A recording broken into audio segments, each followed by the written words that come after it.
Hello, good afternoon, and welcome to the Living with Wildfire webinar series. My name is Zoe Fung, and I'm the Wildfire Conservation Coordinator with the Contra Costa Resource Conservation District. As one of more than 90 RCDs across the state of California, the Contra Costa RCD facilitates the stewardship and conservation of natural resources in Contra Costa County. While wildfire is an inevitable phenomenon and can be a positive and regenerating force, catastrophic wildfire negatively impacts both our communities and our natural resources. So, the Living with Wildfire series is designed to help county residents reduce their risk of catastrophic wildfire and become adjusted to living in a fire adapted region.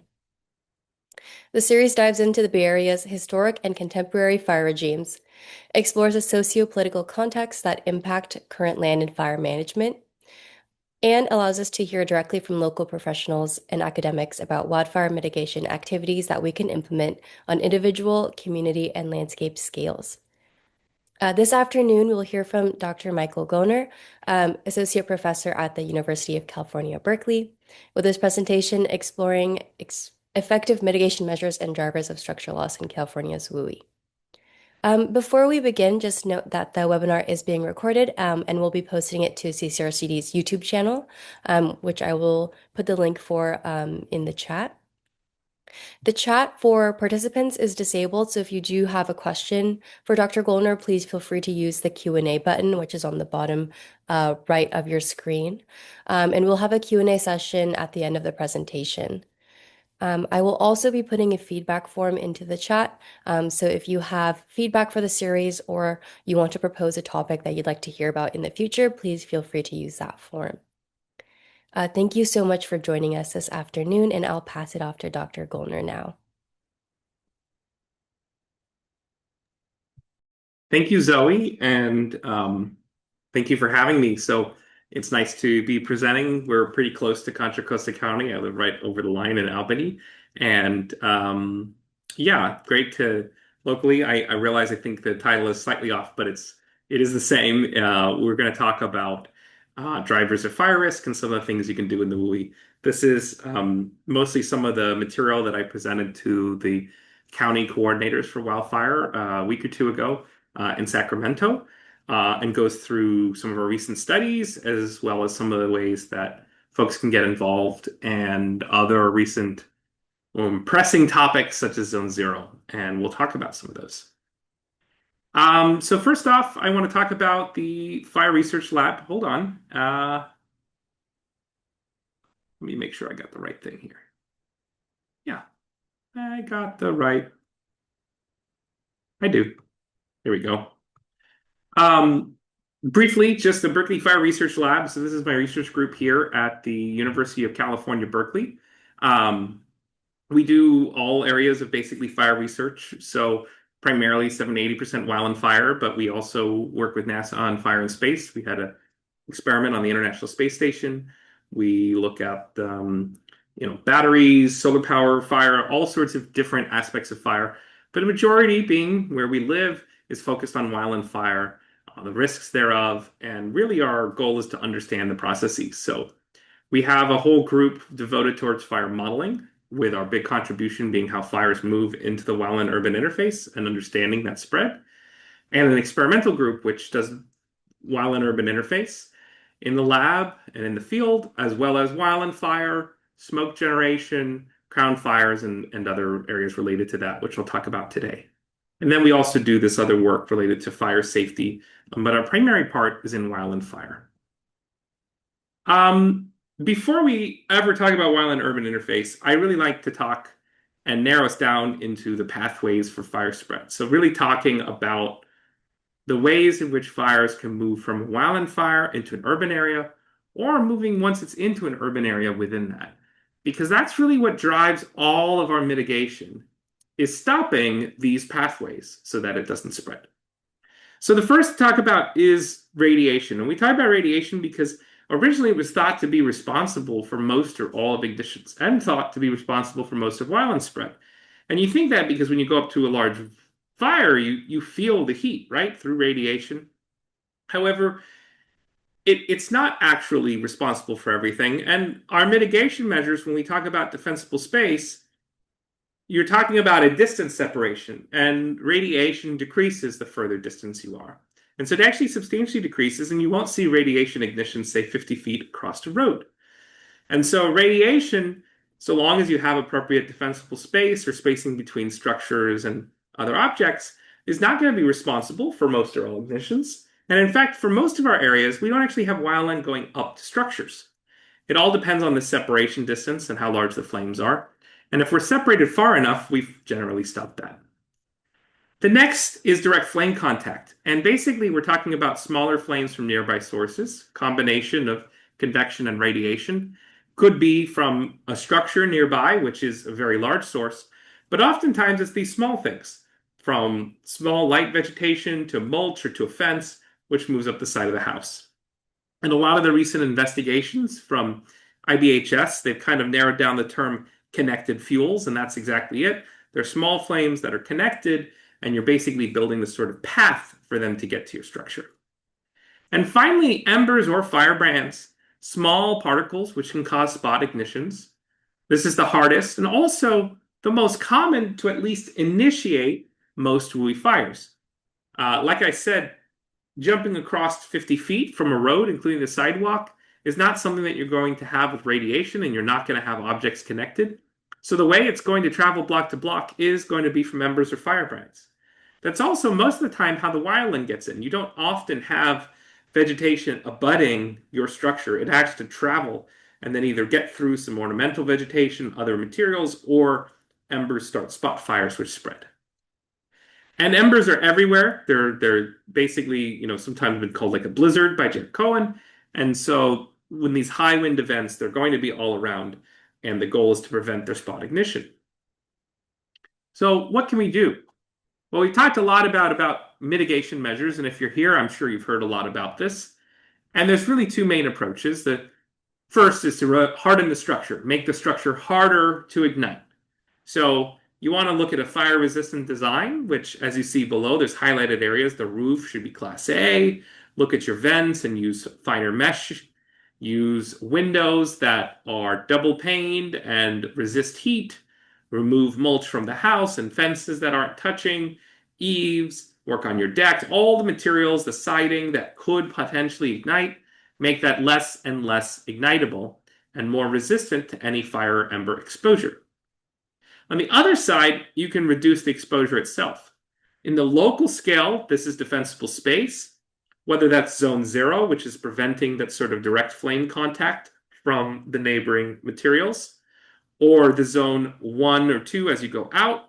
Those extended zones are about minimizing the fire and bringing the fire down and to be less intense, and then you have less fire and ember exposure. In forested areas, so if we're more thinking like the Sierras or the foothills, we definitely think then about also thinning vegetation, because large conifer forests can have really large heat fluxes. We want to reduce that. Of course, this can be difficult if your neighbor is less than 30 or 50 feet away. And so that gets us into a problem really of the community problem for wildland fire. So what are we missing? We've got some great measures. We know they work fairly well. What I think we don't really know is how well any of them work. And that's a little bit of what I want to talk about today. So we know that we have mitigation measures which need to be applied to reduce losses. We've had a lot of data, whether that be on the ground or post-op analysis or experiments which show things that work. But how well do certain things work in actual practice? And there's not that much quantitative data ranking them. There are some studies on individual fires, but we want to put it together with multiple different fires. We want to move on from linear correlations or statistics to something that relates, for instance, your neighbor and what that house is doing versus yours are all interrelated. And there's usually no exposure. There's no fire and embers. And so we want to add that to the puzzle. And we've done that by creating a new data set. We've used the DINS data, which was collected from CAL FIRE with a lot of post-op work on it, and add to that remotely sensed data and modeled exposure. So the fire and ember exposure are made by rerunning these fires in a fire simulator and then getting the fire and ember exposure to individual cells. So this helps us understand what the fire exposure might have been, and maybe isn't 100% accurate for every individual house, but gives us a good idea for different areas which were pelted with embers and which had more fire because they had more vegetation and the wind blowing in that direction. And then we want to look at the significance. Which features were most important? And we do this for 5 fires. We have the Tubbs Fire, Thomas, Camp, Kincaid, and Glass. They span northern to southern California, different fuel types, different number of structures. And then we need to balance the data set and just do a whole bunch of work to analyze it.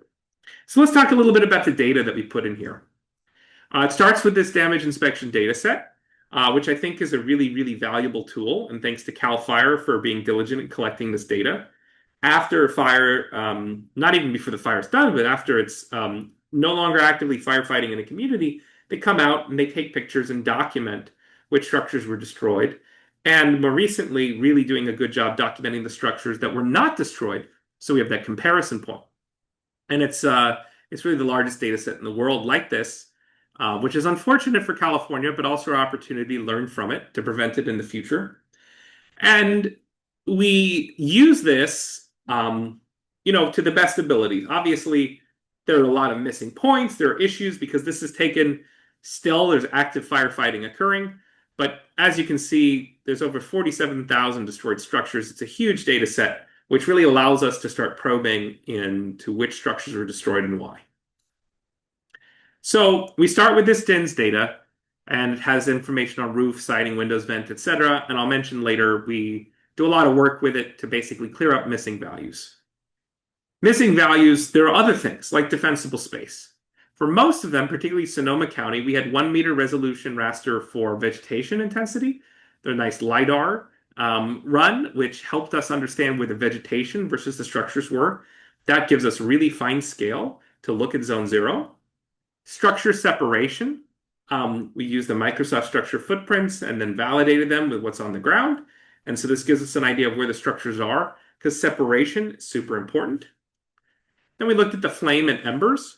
Obviously, a house that's exposed to a giant fire versus a neighboring house that has very little exposure, it's really hard for us to rank if this house versus that house, were the mitigation measures better or was it just the exposure? So we don't ever have the absolute ground truth, but we can model the fire as a function of time as it spread to match what happened and then try to estimate what the fire and ember exposure were. And we added to this undamaged structures. So we looked at structures that weren't burned, that were not in the original DINS data set, in particular in the older data, and added those in and added information on features. And then we ground truth that with motospheres, goes to satellite of where the fire was. So let's talk about the first part where we talk about the defensible space assessment. This is one of the I think one of the new aspects was to get a little more detail on there. It's been done in other studies. But as you can see on the left-hand side, clearly a lot of vegetation in defensible space. And on the right-hand side, a nearby structure that has very little and fairly good defensible space out to a limit. So what we do is we look at the vegetation layer. We're going to look and basically see how far out those areas are clear. Now, it doesn't account for finer fuels or the surface fuels like mulch on the ground because this isn't an on-the-ground assessment. Unfortunately, the fires have already passed, so we can't go back in time to go back out there. So we only have the best available data that was taken before the fire started. And we have the closest LiDAR or imagery before the fire started. And you can see what this looks like as an example. On one side, you can see the structure outlines, which pretty much align with what is there, and the vegetation outlines. And so you can see how we can calculate then whether the vegetation is in zone 0, 1, and further out. Obviously, this doesn't have direct information about the vegetation, but it gives us an idea of whether there's a lot of things going on close to the house that's breaking the sort of defensible space laws. Now, for fire modeling, traditionally, we put vegetation, weather, and topography from things such as like Landfire, which is a repository the USGS has of wildfire data in the US. And we run that through a model which has the surface fire, crown fire, and embers. Added to that's the weather, and for these cases, we'd use the weather from the day of those fires. We're using a wildfire model called Elm Fire, It's pretty similar to Farsight or FlatMap, which are provided from the U.S. Forest Service, except they've added to that. It's an Eulerian level set model, so it's a different way of solving the equations on the ground. It's not coupled to the wind. We provide it the weather that occurred that day, and then simulate the fire spread rate, the ember cast, and the flame length.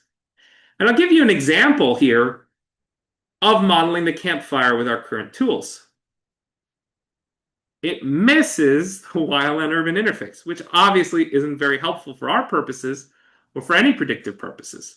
So one thing our group has been working on is to model this spread through the Wildland-Urban interface, or WUI.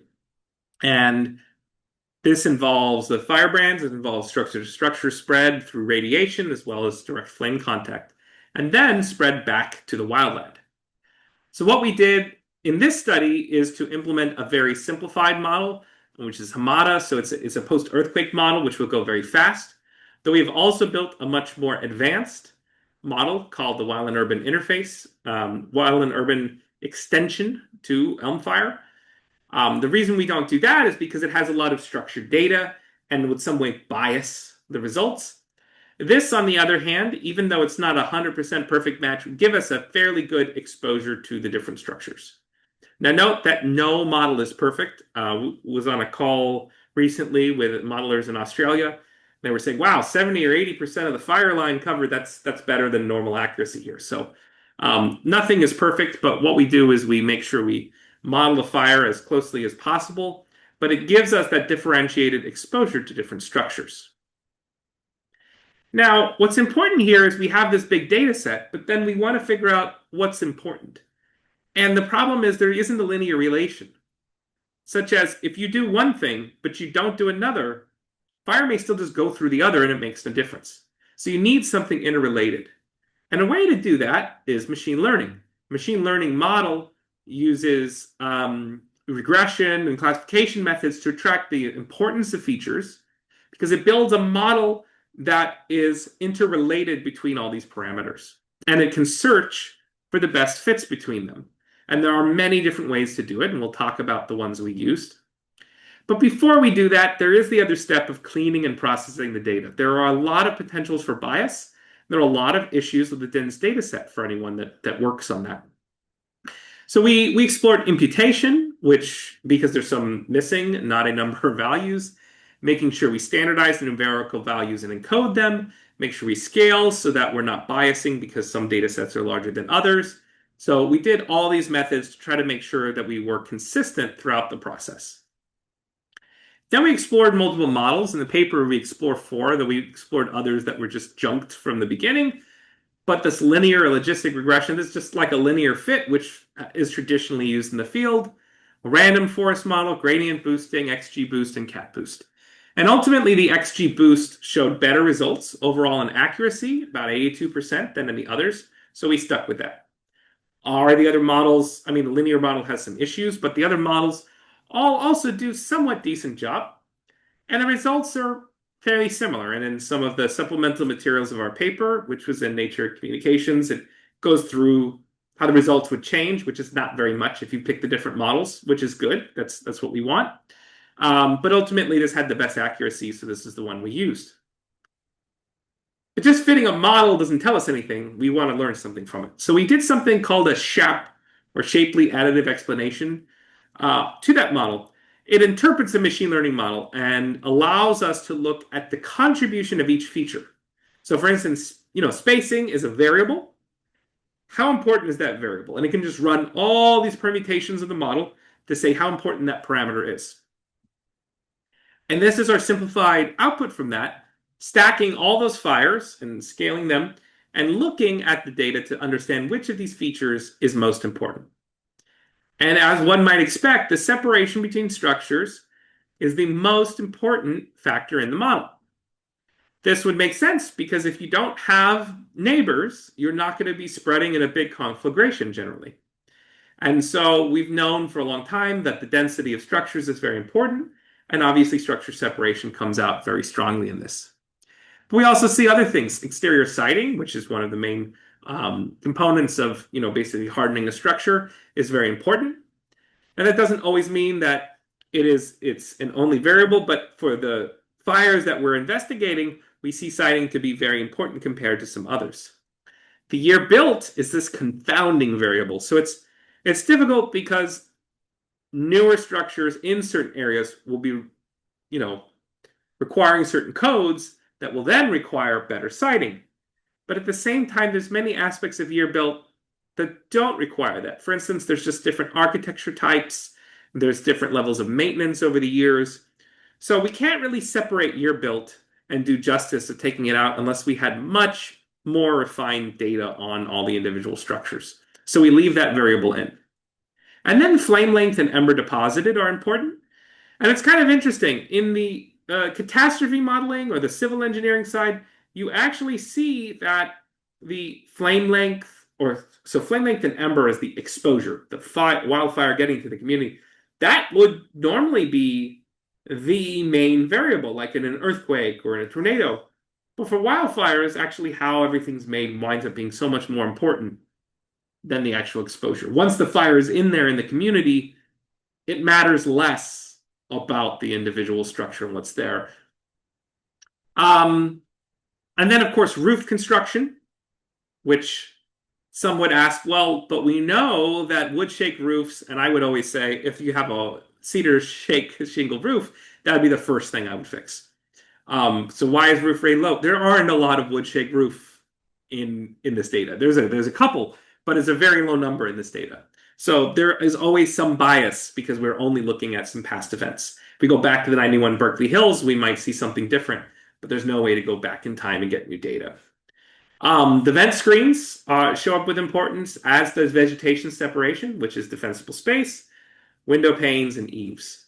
So these are all showing that there is true and real importance in the field. And it's different for different fires a little bit. Such as in the Tubbs fire, we do see a stronger signal from the flame length. And that has something to do with where vegetation is compared to the structures, and that exposure matters more in some fires based on the geometric layout than in others. But in general, eaves things there's slight movement, but the values generally stay mostly the same. And most of the main variables that are looked at are showing up. Vegetation separation is a little higher in the individual fires, but it's still not super high. But I'll show you another interesting way to look at that in a moment. Right here. So what if we instead look from, this is where we're ranking. So if you have an equation that describes what's the risk of loss, which variable is biggest, that's being multiplied by there. But instead, what if we're looking now at what would happen if we had all of the structures in California that are part of this data set and we fixed them? So starting with no mitigation, our initial data set has 80% of the structures being destroyed and 20% survived here on the bottom. If we go back to our data set and we apply hardening only, it's actually interesting. We only see a 5% increase. Now, remember, this is not necessarily saying this was what would really happen. There's a lot of interrelated aspects. But it was surprising to see how small on the single factor we had this jump. However, if we added to that zone 0, so if we had the vegetation separation distance out to about 5 feet, but in meters, we jumped that survival from 20% to 37%. That's actually quite a large increase. It's a surprising increase. Now, this, of course, is fit to a data-driven model. So it's not all that we can say, oh, this truly fits, and it's not modeling the spread of the fire. It's looking at the data and how these things are related. But it might actually make a lot of sense because zone 0 and defensible space in general is the area that's preventing exposure at the closest part. And you imagine structures that do have exposure, that hardening is going to have less chance to actually do its job because there are chances for it to be exposed nearby. So there's some confounding factors, but I think it's actually a very believable and reasonable trend that we see this increase. And adding additional defensible space, we see that we can actually bring this up to almost 48% survival. So we're only 20% of homes survive, now 48%. Now, very important, This is being put on the existing housing stock. It's assuming everyone does it, so not just one, because if you just do it, if your neighbor's house is nearby, that really diminishes the effect. And it doesn't talk about the dynamic effects. For instance, if everyone in the neighborhood did this, the fire is not going to burn, it's going to miss a large number of houses and it's going to take longer to burn them. In that time, the fire service can actually make a dynamic change, put things out potentially without running out of water because now you actually have more time. And I think time is a really important factor that we often don't think about. When we model these fires dynamically, which isn't shown here, time is really important. Fuel breaks and other things like that may not actually stop fire spread, but they really slow things down. And that gives fire service staging time. It gives evacuation a chance. It also means that things can be done so that fires are actually stopped when they reach a community rather than moving through. So many of the fires, if you saw this other recent paper by Jennifer Balch in Colorado, was on fast fires. It's almost the speed and rapidity at which the intensity of the fire reaches the community that has such a big influence. So, in conclusion of this first part of the talk, we've seen really significant factors leading to destruction. We know separation is hugely important. Fire spread depends often on building arrangement, but it's not only that. The exposure, the flame length and ember exposure are also very important, but they're not the dominant variables. And that's important because a lot of the way that people model destruction is based solely on exposure. And wildfire is a different beast. It depends so much on what your neighbor's house and what the neighboring fuels and conditions between them are that kind of fine scale information has to be taken into account. And building features such as home hardening do play a role, but they can be overcome if you don't have adequate separation, and you don't have defensible space, which lowers some of the exposure. So a lot of this is really talking about the fact that you do kind of have to have that all hands on deck approach to lower the exposure within the surrounding vegetation spaces, as well as hardening the house together. And doing it individually is not really key. It's about doing it as a community.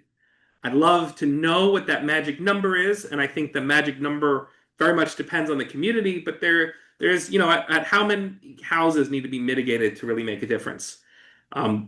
Every mitigation counts in some way. You never know how extreme an exposure will be, and we never count the wins where fires don't actually spread through the community. But we need to think about how we continue getting larger groups of a community to actually do mitigation where this is really going to make a difference. Because if there aren't houses for fire to hopscotch through, we're going to stop that propagation, and it's really going to change the whole dynamic. So I want to talk a little bit about some zone zero vulnerabilities because that has been a very hot topic recently, and I think is important and local. Also, we ran some recent experiments in Richmond, part of Contra Costa County, so I think it may be of interest here. It was actually a problem posed to us from the Berkeley Fire Department. They passed their Ember proposal, and they have been told, more recently that foundation plants can buffer the structure from radiant heat. And this is an interesting concept because this hasn't really been published in the literature before, and so we wanted to test that. So in other words, is there a protective effect of those plants? And if so, what is it, or what are the risks and vulnerabilities? Because everyone's been focused on flammability of plants, but really looking at that effect. Like I mentioned, zone zero, the goal is to reduce exposure to the structure. Sometimes the structure is like this, but sometimes it's a whole neighborhood.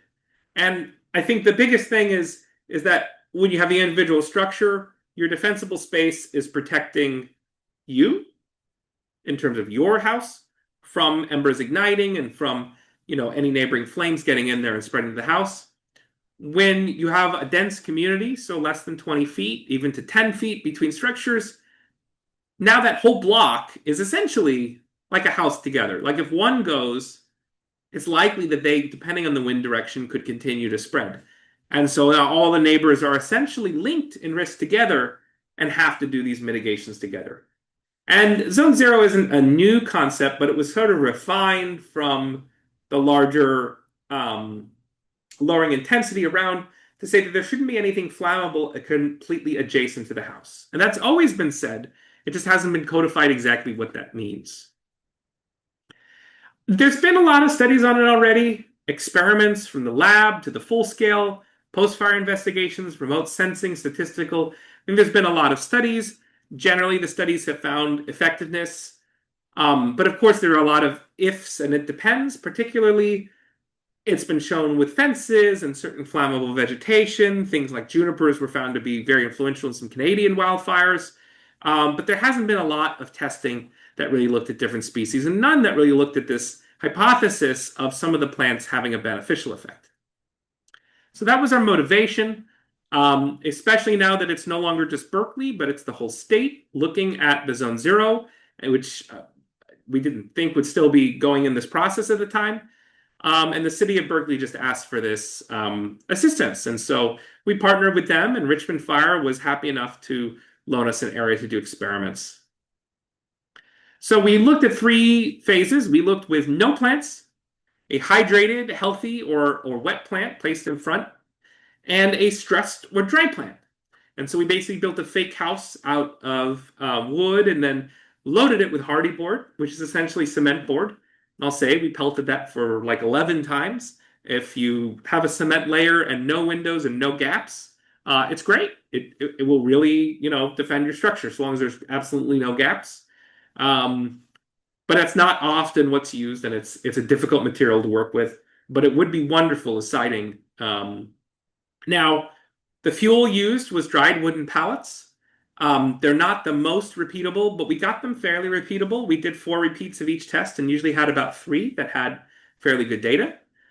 And then we looked at the heat fluxes. So rather than burning a house down, which we couldn't do and keep doing, we instrumented a wall, which is representing a house, and we used that instrumentation to understand the exposure. And we tried to aim for heat fluxes that were similar to heat fluxes from a fully involved structure about 10 feet apart.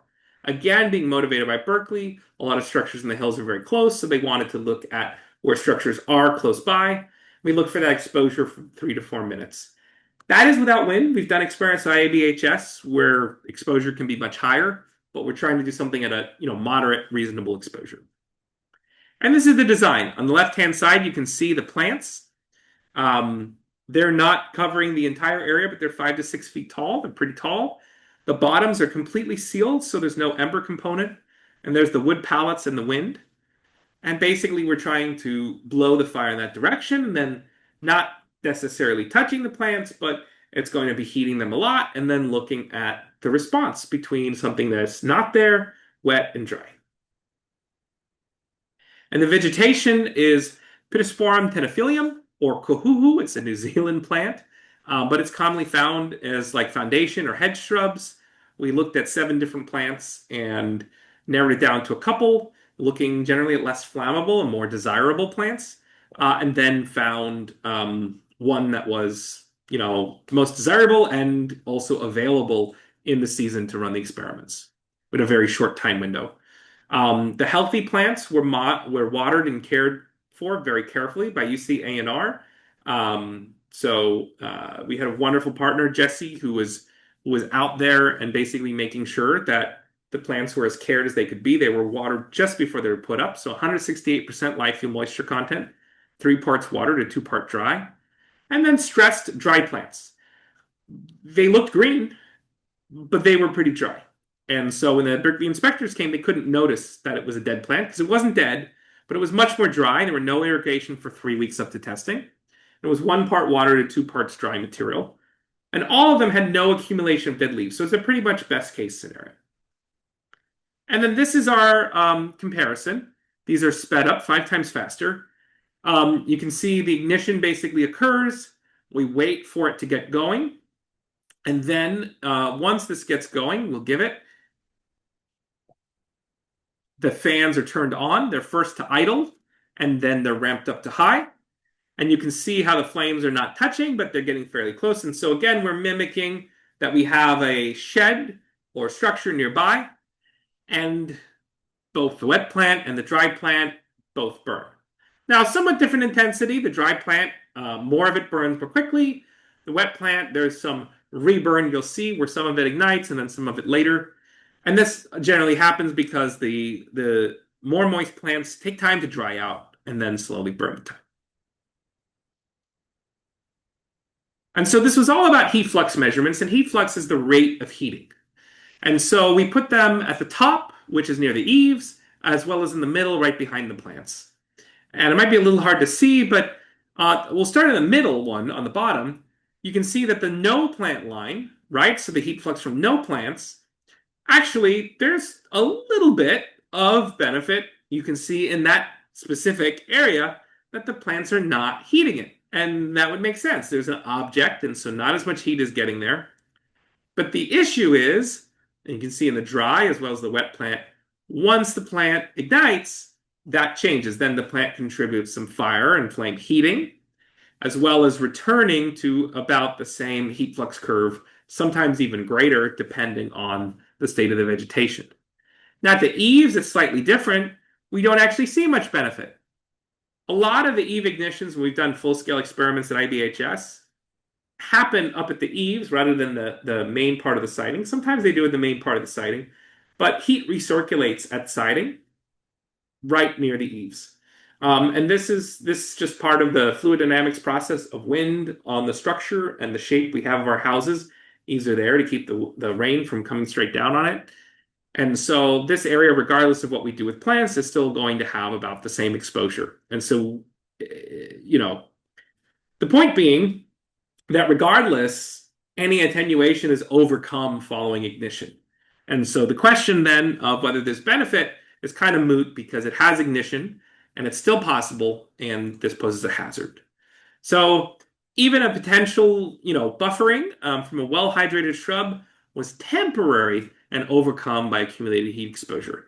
That doesn't mean that a very small exposure wouldn't, not ignite plant, and then you don't have a problem.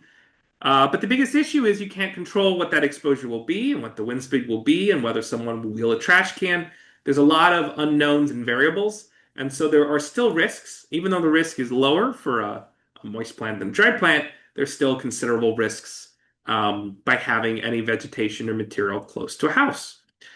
And at 15-mile-an-hour speeds with these fire exposures, we still could see ignition within about 2 minutes. So some take-home points that are interesting. Again, we were looking at healthy plants in the best condition possible. They were young, vigorous, and thin. There weren't surface fuels or dead materials. An older maintained plant may be more vulnerable. They may not, depending on how, but on the right-hand side, you can see this is from LA near, I don't remember if it was Paradise or Altadena, but you can see inside some of the plants where there's a lot more dry material, even though the outside is very wet. Also, eventually we do need to look at more standard protocols. We need to look at more details into Zone Zero. I think it's very clear that the goal is to move any flammable materials away. And it does go contrary to some of, existing design practices, but also we're trying to move to where we are coupled in our risk, right? The closer you are to your neighbors, the more everyone's risk is coupled. And so are your neighbors willing to deal with everyone's risk and the way that's together? And you have to actually then know what the exposure might be. And it could be different. Winds could come from different directions. There are different things that can happen. So understanding what those scenarios and a lack of really facility, but it was neat to actually be able to do some of this testing, not just in South Carolina at IBHS facility, but to do some locally. And you can see just an example of some ignition of combustibles. Generally, a lot of ignition does occur at the base of a wall and can be a significant vulnerability. So it is something to watch out for. Embers accumulate and find anything, heat it, dry it, and then ignite it. And this really just goes to the point that any flammable material eventually gets dried under these really extreme conditions. And so just focusing on your base of the wall is really important. Getting the materials away, but a lot of times these slip in, whether in stucco or wood cladding. How the flashing is there, the base plate. I remember stories from CAL FIRE chief that responded to the Tubbs, Atlas, and Nuns fire, going back some time now, and they found multiple instances where fires were getting right under kind of where the stucco was, whether there was mulch or other material, but getting up behind the stucco where there were breaks or little damages. And so make sure there's flashing present there. Any kind of combustible house wrap that can be that's a very bad idea. But you want to basically make sure the base, most of all, is very well insulated and well protected from potential flames. Because even if you don't have material there, embers can pile up. And eaves, as we mentioned, during our tests, we covered it with hardy board, which is like a cement board, so that was great. But in most experiments, you'll see flames go up, the wind pushes it, and it recirculates underneath. So there's a lot of heating happening in those eaves. And so open eaves and soffitted eaves even, can have a lot of vulnerability, both of embers pushing in and flames. And so you really want to go as much ignition-resistant construction as possible. Boxing in is a great idea, and making sure the vents resist embers especially, but also flames if possible. So what is coming next? What's coming out? We're working on a lot of fire modeling tools. We, again, are looking at WUI structures and risk assessment and planning. It is all open source. You can go on GitHub and use it if you want, but it is very much in the research space today. But we hope to move that so that it is usable by communities and getting more out to people. We also have lots of exciting test results that are coming. We did full-scale structure burns for 2 years with IBHS, funded by CAL FIRE. And one part of that, if you see a little drone in the top left flying around, is understanding what noxious chemicals come off. And those results will come in the next year. Also, we're trying to understand what components fail and what parts actually get heating and how much heat and how far should we separate structures. So we have our first work under peer review on the sheds, and then upcoming will be the structure separation experiments like you see here. And so we've been working together with IBHS to prepare that, and I think is a great path to have, given especially how much scrutiny there is on this, have peer-reviewed work that'll be coming out. But it is moving fairly rapidly, and hopefully there'll be more and more information for homeowners and community members on how to protect their communities. And I just lastly encourage, we try to do as much as we can working with the community. I'm glad to come out for talks like this. Sometimes it's hard, right? Our mandate is, we're teaching and research and committees and service and all these things, but we also love outreach. We can't always do everything, but we do enjoy getting out. We've partnered a lot with Berkeley communities. We did do, when I teach my class every other year, unfortunately it's every other year on Wildland-Fire, we've been picking community projects, and we had 4 or 5 in Contra Costa County, and hopefully we'll continue that or even expand more when we do it next year. This year's combustion, the next year should be back to Wildland-Fire. So with that, I just want to thank you. I'm just showing some pictures of the group that did these experiments. We wish we had more people out for them to view what we were doing, but it was so last minute, and I was shocked we actually pulled it off. I think it was one of the first large-scale experiments like this in California, and hopefully there will be more as we investigate this problem. So thank you all. Thank you so much, Dr. Gollner. That was a great presentation. Cool. I think right now we'll move into questions. So if you have any questions, feel free to type those into the Q&A box in the bottom. Cool. So we have one question. Are insurance companies looking at your information? They seem to be giving discounts for things that don't matter as much, i.e. eaves, but not for things that matter most. For example, separation between structures. Well, that's tricky. So, I think insurance companies are giving discounts for enclosing eaves, and I think there is some benefit to that. Again, remember, sometimes when we look at it, it's like, we're just a seasoned veteran who really knows a lot about construction and has been to these fires, going out and walking around a house and saying, do this, do this, do this.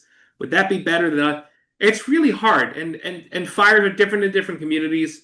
So everyone's trying to figure out how to get this to the smaller scale. And so I've worked with the California Department of Insurance on 2 committees recently. And, as part of what they set up the PRID process and how the catastrophe modeling is being input.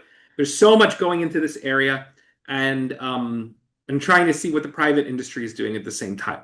So I think a lot of insurance companies, not all, are trying to move in the right direction. The information that we have is shared with IBHS. They're aware of it, and we work together closely. And they share this with insurers. They're a great resource as that in between researchers and insurance. Um, and we learn things back. And I've talked with some senior leadership of different insurance companies. It's always interesting. What do you think of these discounts and this? So I think people are open, and I think there's just a lot of still figuring it out. Some of the data is somewhat new. The separation between structures can't really be changed. We don't live in a Lego world. We can't like pick up and move our houses.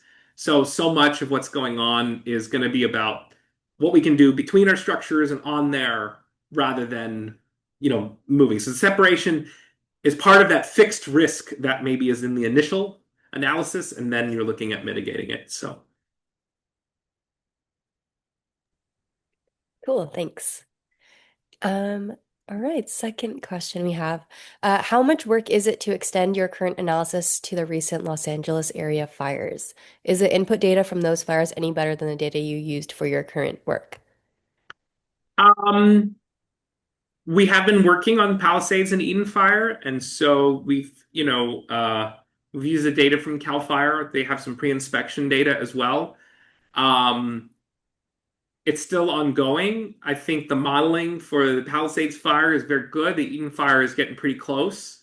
And that's sort of a necessary input. Weather has so much to do with it, and so we've recently overcome some hurdles there. So we're absolutely working on some of that.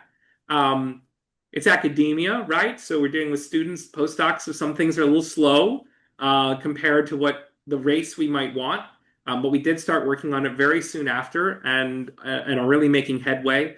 I think the question is, at what point do we just say we did this, and where do we are we learning something new? And we're really close to the point where we can start to extract and see if we're getting something significant and then how significant. And there's a lot of care before we really put something out to hopefully say that we're there. But as soon as we do, we'll start sharing initial information and eventually submit it and put it all open. But I do hope that we can understand more from those fires, and we'll see what the results are in Palisades and Altadena versus the other five fires we did in California. Cool. This person's also wondering, in order to do the best type of WUI fire modeling, what data should be taken before and during the next urban wildfire events? And is there any type of device, um, maybe that we can put in these neighborhoods to collect data? So yeah, we can write you a list. I think of course having more of the mitigation and the information on the ground. So having, detailed LiDAR maps would be great that we could analyze, but at the same time, it's very expensive and a lot of resource. I think more companies are doing that because they're using them for other purposes, so they may be available before future fires, but it's hard to predict where the next fire will be. It's kind of like earthquakes. You never really know. You know areas where it could, but you just don't know when it will happen. And because so much has to do with the weather and the setup and all the things going bad at the same time. Also, what information could we take?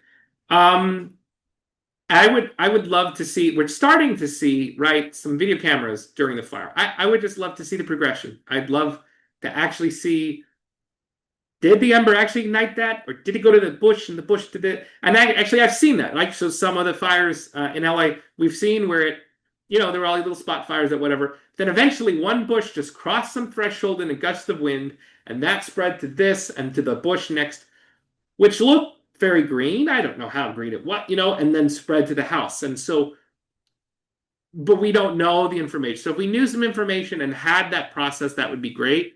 If someone fixed a high definition IR camera on top of that fire and just circled for a long time during a WUI fire, that would give us amazing information. But it's very hard because these are life safety situations, and so they're focused on other things. I don't think there's things that we can just put out, but the prevalence of cameras, and unfortunately these events keep happening. Look, Marshall and Lahaina and here, we're going to get more data, but I wish it was better documented in some way, maybe from overhead that wouldn't impact fire operations. Cool. All right. Is there any possibility of doing a local burn test involving ember generation using, for example, baby dragons? Yeah, so you're referring to baby dragons. So Sam Manzello, formerly of NIST and at a university in Japan now, built the NIST Dragon, which is basically an ember generator. So just in a wind tunnel spraying embers. That would be great. I would say that I wish we could find a way in the state to build a dedicated facility to look at wildland-urban interface. I think IBHS has a world-class facility that cannot be matched, but it's huge and it's expensive, and they've been so generous letting us jump in there and do experiments. But there's a lot of smaller things. We'll have to test a million different windows and plants and things, and there really isn't that mid-scale facility anywhere. And construction materials, vegetation, some of them it's hard to find outside of California, and so it'd be nice to be able to do that. Um, but we don't really have a dedicated facility. Could we do some things short term? Perhaps, but I think we need to think about planning in the state and how we have a facility to do that. And I've mentioned that to other decision makers before, but we'll see where that crossing point is. But we do a lot of work on ember generation in the IBHS tests where they burned whole houses. We collected embers and learned a lot about where they're coming from and things like that, which will be upcoming. Cool. I've never heard of those before, so I'll have to look into that. So somebody's asking if this information will be made public.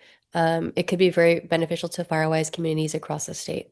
Um, Yeah, so I mean, this recording I think will be saved, and I have presented to the Board of Forestry, which is also out there, and to Cal Fire's had one. I'll be in January presenting to one of the Cal Fire committees with Chief Dan Berlant invited me to give a presentation. So we will be sharing this out there.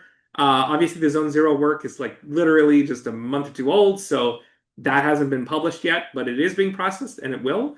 And the other work is published. It's in Nature Communications. It's open access, and there's links to all the data. So we try to make everything open. Some of it takes a little bit of time. We do work with students and postdocs, and so we need to kind of go through our measures to get it out there. But we do plan on making everything out there, and we try to share it. Again, I made a presentation to all the county coordinators for California Fire Safe Council the other week, and they have copies of the slides. So we are trying to share everything we have. awesome. And then somebody's asking if you're working with Dr. Mahmood, who I believe works at Colorado State. So he recently moved to Vanderbilt. So yeah, we do. I guess we don't work as directly. We're both funded by the Moore Foundation. The Gordon and Betty Moore Foundation have been an amazing supporter of work on wildfire resilience in California. Um, his model differs somewhat. It's super fast, very slick, and sort of it does this graph theory. So it's a very quick like estimation of the buildings that burn down and the features. Our model couples directly with a wildland fire model. So as it spreads, and then it starts spreading in the urban interface. And when you're doing risk, you do hundreds of thousands of different runs, and you look at how that changes. So it's going to be slower in ways, but it's also going to look at different dynamic effects. And so our approach is a little more coupled with a traditional method. I like that because what fire crews and what people are doing, it kind of directly, works with that. But I think there's room, and I think there's an importance to have different methods to compare and to keep adding with each other. So yeah, I know I'm supportive of that work as well, and I think there's a third model out of Buffalo by Nagar Alhami Kursani that is also working on WUI. I don't think it's coupled now, but they're working on that to wildland. So these are all important approaches, and I mean that's how you build a sustainable field. We want this, and our model is open source, and hopefully others will do the same so that it gets out there and it gets used. Cool. Yeah, we have about 5 minutes left, so if you still have time, Dr. Gollner, we can maybe answer a couple more questions. Okay. Um, all right. So yeah, thank you, Dr. Gollner, for a very interesting presentation. Based on your experiments and data set, do you have any insight or recommendations on how building configurations could be optimized to reduce community fire risk? We are actively working on a paper on that, collaborating with a wonderful co-author who's worked on this topic for a long time. I think saying recommendations, it's hard to say exactly. Maybe the best guide that's out there is like by Max Moritz and Van Boostik. They have a UC document. No way I can find it now, but it includes, on recommendations on a community scale. A lot of those are not verified or validated. The American Planning Association also has some guides that have something similar, but things like buffers and things like how you do structures. I mean, we know that spacing is going to be very important.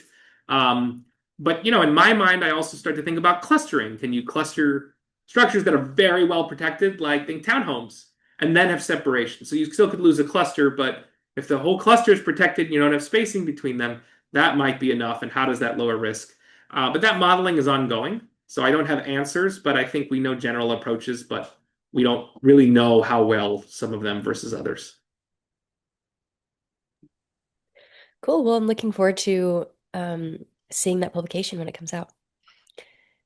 Um, all right. And then one more question. Is anyone doing studies simulating fire behavior slash travel through existing WUI communities where hardening slash vegetation is known?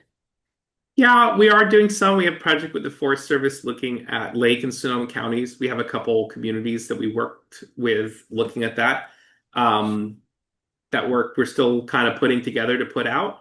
Um, I would say, it's hard because you look at the fact that you're doing mitigation, but the mitigation might be small. Like, oh, well, maybe we got 50 out of 4,000 homes, but hard to see the beneficial effect. Obviously, for that home, you see a lot, but it's hard to see the community effect. So, how to communicate that? Because those are hard things to get to, right? Because a lot of these community programs are really minimal in the group they're impacting, but they need to be more major. And some of that goes towards fuel breaks and fuel treatments around. And we want to continue to look at that coupling between hardening and fuel treatments. But I would say for the conflagrations for these big fires that are raging through communities, a lot of times so much of this just has to do with the hardening of the community because once an ember gets in and starts a fire, it's transitioned.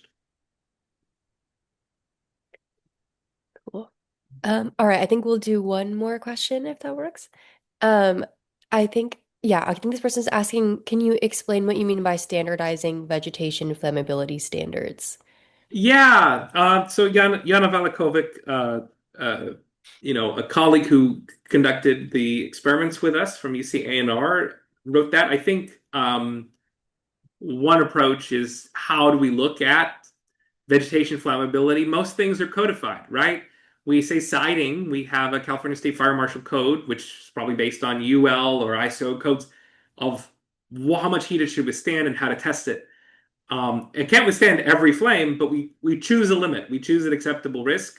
And would we do the same thing with vegetation? Development of codes and standards takes many years and lots of studies, and we have to understand what the exposure is. And that's something we're just starting to understand. Here we clearly see for close structures, exposure can be significant, or even this is not significant compared to what we see for full structures at 50 miles an hour. Um, and yet still it's enough to make things contribute. So we really have to think about how that would be. Um, but I think there is a lot to learn about vegetation flammability. There was a little push when I first moved to California in 2020, getting towards ornamental vegetation and investigating flammability. And it totally flopped, and the effort never really got off the ground. No one wanted to fund it. Some groups, like Max Moritz, really been thinking about it. And I think it should be brought up again. And it'd be great to have a lot of people looking at that. We've looked at flammability in terms of vegetation for wildland, but we really need to look at our ornamental vegetation, how it's cared for, and not just zone zero. We're talking about the whole yard space and how not just the plants then, but also what are general design decisions. There's lots of guides out there, but it'd be nice to standardize things to give people better advice based on the specific exposures. For instance, what's between structures might be different than if you're all on your own. This is a little different than when you're codifying something for the entire state, but when you're looking at a very individual house, you're thinking about all sorts of different questions. But the end state is that, if you have structures nearby, you can have dramatic exposures from neighboring structures. If you have any connecting fuels, they can connect through and spread to the house. It's been seen a lot in recent fires. So there's a lot of things we know, and as we continue to put that together and assemble the knowledge and give more advice, I think that will help. It's not because there's more work to do, that doesn't mean we don't know things, right? So we have learned a lot, but there's still always a lot more to do, and that'll keep continuing. Cool. All right, so seeing that we're at 5 p.m., I think we'll wrap up here. Thank you again so much, Dr. Gollner, for your time and for your presentation. And thanks to our audience members for tuning in and supporting the series.